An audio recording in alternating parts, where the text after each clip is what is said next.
Hey everyone, welcome back to Inside the Cage, where we bring you the latest and exciting updates of UFC. Hell of a performance. Teofimo Lopez upsets Josh Taylor. Boxing community reacts on Twitter. Here, Twitter went absolutely wild when Teofimo Lopez pulled off an incredible upset, taking down the undefeated Josh Taylor. I mean, who saw that coming? All the trash talk leading up to the fight must have made it even more intense. But let me tell you, the boxing community on Twitter couldn't stop about Lopez. They were all over him with nothing but praise. It's like Taylor's previous reign as the champ got completely overshadowed by Lopez's victory. The internet was flooded with tweets from pro boxers and trainers, all showing love and respect for the new champion. Man, it's amazing how quickly things can change in the world of boxing. Lopez's unanimous decision win has really captured everyone's attention and stolen the spotlight. No doubt he deserves all the credit and recognition for his impressive performance. This is one for the history books, that's for sure. Dana White calls bull ST on rumored Kamaru Usman vs. Khamzat Chimaev fight. So it looks like Kamaru Usman won't be going up against Khamzat Chimaev in his next fight, no matter what weight class it would have been in. While Dana White talked about this rumored matchup during an interview with Aaron Bronstater of TSN before UFC 289 on Saturday night. You know, it's interesting because Dana didn't really spill the beans on who will be next for either Usman or Chimaev. Usman is coming off 2 consecutive losses. So yeah, it's a bit up in the air for him right now. On the other hand, Chimaev has been quite the force to reckon with. He's competed in both welterweight and middleweight divisions. At UFC 279, he wasted no time in submitting Kevin Holland with a first-round dark choke. It's always exciting to see what matchups the UFC has in store for us, especially with fighters like Usman and Chimaev. A treat for eyes. No, completely not true, White said. Bull ST. We have a plan for Khamzat, and when we're ready to announce it, we will. When it comes to Usman, White was pretty straightforward about what might be next for him. I don't know what Usman's gonna do right now, Dana White said. Usman's still making some decisions, you know. He wants to fight Khamzat, but doesn't want to fight at 185, and I'm not doing a catchweight. The speculation around the Usman versus Chimaev fight gained traction. Aiden Ross, a popular YouTuber, confidently claimed that the bout would happen later this year on Fight Island in Abu Dhabi, specifically at UFC 294 in October. However, in the welterweight division, things are moving forward as planned, as Leon Edwards likely facing Colby Covington in his second title defense. At the moment, no venue or date has been confirmed for this matchup, as the UFC's fall schedule is still being finalized. But let's not forget Usman's impressive reign as the welterweight champion for over 4 years, defeating top fighters like Tyrone Woodley, Colby Covington, twice, Jorge Masvidal, twice, and Gilbert Burns, among others. Chimaev, on the other hand, joined the UFC in 2020 and has gone undefeated with a 6-0 record, including a notable win against Burns in April 2022. Now the big question remains. Who do you think would come out on top in a potential showdown between Kamaru Usman and Khamzat Chimaev? Report. Conor McGregor sends Miami Heat mascot to ER after stunt goes wrong. Now guess what? Conor McGregor still packs a serious punch. Here's what went down. McGregor showed up at Game 4 of the NBA Finals, all ready for some good-natured fun. But things took a turn when he got into a staged argument with the Miami Heat mascot, Bernie. McGregor threw a left-hand punch that dropped Bernie, followed by a ground-and-pound shot. Ouch! Now, the main point is, the whole thing was actually part of a promotion for a cryotherapy pain relief spray, but it didn't go exactly as planned.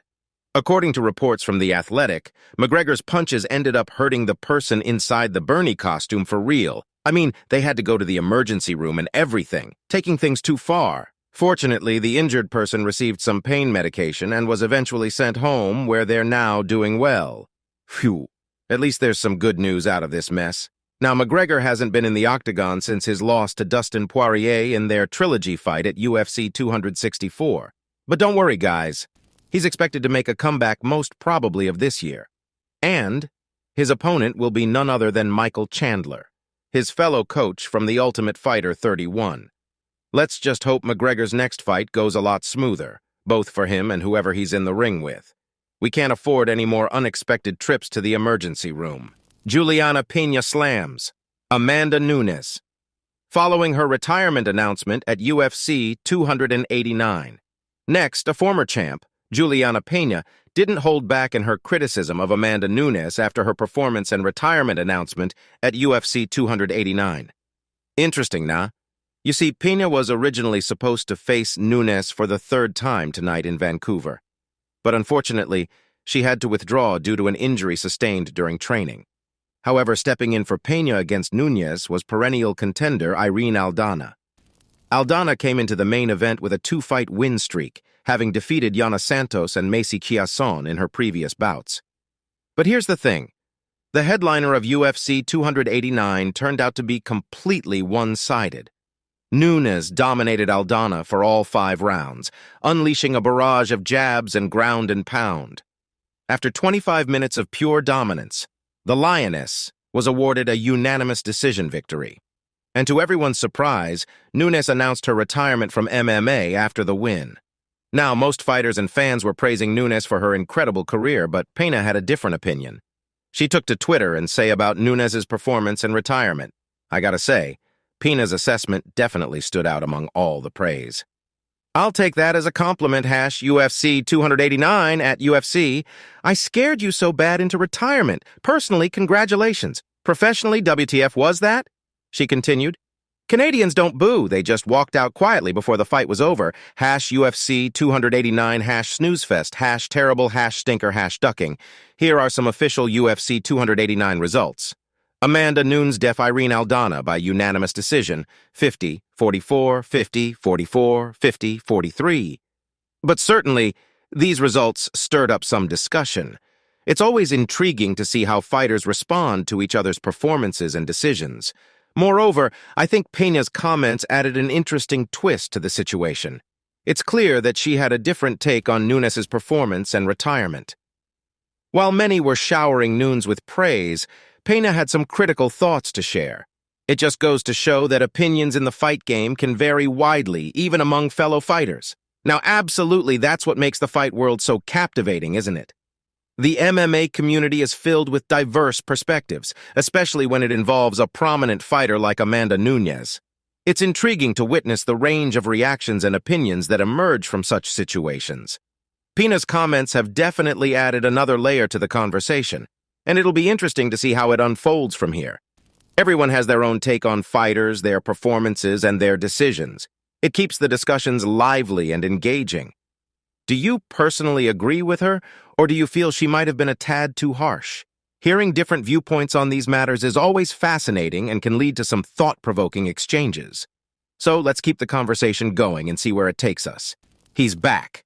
UFC 289, Charles Oliveira vs. Beneil Dariush. Results and play-by-play. Lastly, it's time for some UFC 289 action. Tonight's fight card is stacked, and we've got all the live results, discussions, and round-by-round scoring for you right here. So, let's crash into the co-main event between Charles Oliveira and Beneil Dariush.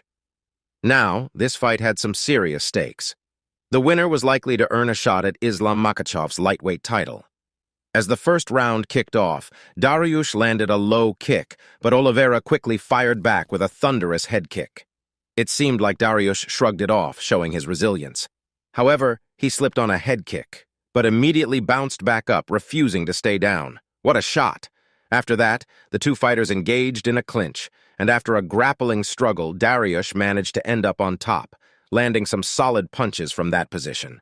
At the same moment, Oliveira wasn't going down without a fight. You know, he is known for his toughness. He attempted a leg lock, but Dariush smoothly escaped and regained top position. However, Oliveira didn't let that discourage him. He fought his way back to his feet and pushed Dariush against the fence. As they separated, Oliveira unleashed a devastating head kick that rattled Dariush to the core. You could see the impact it had on him. Seizing the opportunity, Oliveira started raining down punches, and Dariush couldn't defend himself effectively. The referee had no choice but to step in and stop the fight, declaring Oliveira the winner by TKO at 4 minutes and 10 seconds of the first round. What a performance by Charles Oliveira! This victory puts him in a great position for a shot at Makhachev's lightweight title. UFC 289 is off to an electrifying start, and we can't wait to see what the rest of the event has in store for us. Alright guys, that's all for today. Thanks for watching till the end. Remember to give this video a thumbs up and subscribe to our channel. See ya!